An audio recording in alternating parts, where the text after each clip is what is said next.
El imperialismo. El imperialismo, también llamado la era del imperialismo, se refiere a una época de la humanidad que comprende desde el año 1871 hasta el año 1914, justo antes del inicio de la Primera Guerra Mundial. Características del imperialismo. No hay guerras importantes entre los estados más grandes. Hay un alto crecimiento económico e industrial. Los países entran en una carrera por ampliar sus territorios. Imperios principales entre 1871 y 1914.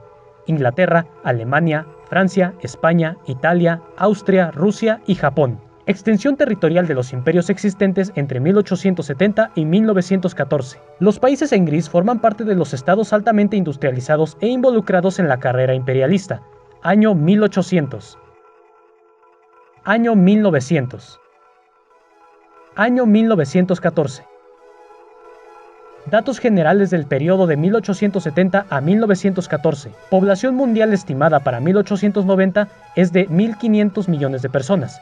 55% la constituían los países asiáticos. La población de Europa estaba constituida por 430 millones de personas, incluyendo a Rusia. Esta se había duplicado desde el año 1780 con 200 millones de personas. La inmigración europea hacia América provocó un incremento de la población de 30 millones de personas en 1800 hasta los 160 millones en el año 1900. Norteamérica cambió de 7 millones de personas hasta alcanzar los 80 millones. La revolución científica-tecnológica del siglo XIX. La revolución científico-tecnológica de finales del siglo XIX en 1870, también llamada la Segunda Revolución Industrial, consistió en la aplicación de los adelantos y descubrimientos científicos aplicados a la industria y a la actividad militar. Desigualdad entre regiones como consecuencia de la revolución científico-tecnológica. Según los historiadores, poco antes de los años 1850, aunque había diferencias entre los países ricos y los países pobres, entre las zonas industrializadas y las zonas no industrializadas, estas diferencias no eran mayores a una proporción de 1 a 1.8 en cuanto a la riqueza general.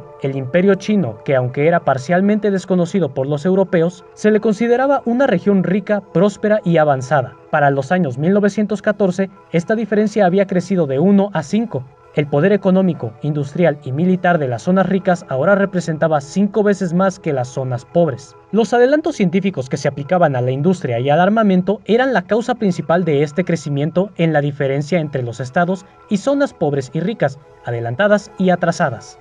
Factores destacados en la revolución científica-tecnológica: el inicio del uso de la electricidad, el petróleo y el gas, uso masivo del teléfono y la radio, la expansión del uso del acero y del hierro, además de la producción de ferrocarriles, expansión de las vías de ferrocarril, los barcos empiezan a construirse de acero y a utilizar turbinas de vapor, la expansión colonial y las rivalidades imperialistas de 1870 a 1914. Las potencias industrializadas en esta época encontraron una nueva forma de canalizar su rivalidad y de demostrar su superioridad. Esta nueva forma estaba constituida por dos áreas, la industria y la colonización de otros territorios. La colonización se dio a pesar de las ideas heredadas de la Ilustración y de los movimientos opuestos al capitalismo, que predicaban una menor participación del Estado en asuntos de la vida del hombre. Posiblemente, esta expansión colonial obedecía más a las exigencias de la burguesía capitalista, que estaba al mando de la industrialización de sus respectivos países y que requerían nuevos mercados donde extraer sus materias primas y nuevos mercados donde venderlos. Los imperios en confrontación.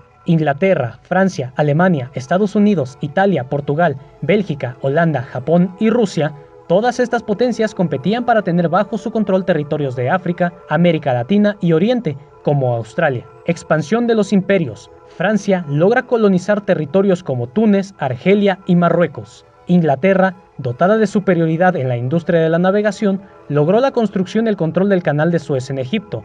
Tuvo un amplio control de la navegación en el Mar del Norte, en el Océano Atlántico, el Mar Rojo y el Océano Índico. Controlaba territorios como Canadá, Sudáfrica y Hong Kong. Japón tomó control de Corea. Estados Unidos expandió su territorio con la victoria sobre México en 1846. Adquirió Alaska, Guam y Hawái. Tuvo control sobre territorios de Cuba, Puerto Rico y Filipinas después de la independencia de estos.